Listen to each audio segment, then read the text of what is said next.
Hello, today I'm going to show you two tips for using Schoology. The first one is reordering your classes. You can see here it says second period, first period, fourth period, advisory, etc. So to put it in order, I'm going to go to click on courses in the upper right, and then I'm going to click on reorder courses.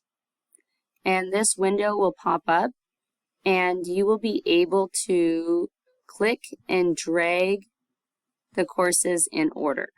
So I put advisory first, second, my third period, fourth. And when you're done, you'll click up on the X, go back to courses, and you'll see your classes should be in order.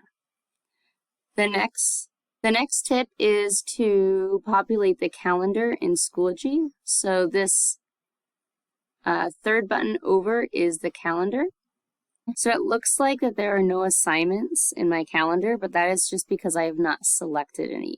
So when you click on the arrow, you can see you have your courses, and so you can begin to click on them, and it begins to populate the different assignments that your teacher had for those classes. So then you have all your classes selected. If you'd like, you can go in and color code it by clicking on the square, and then a menu option opens up.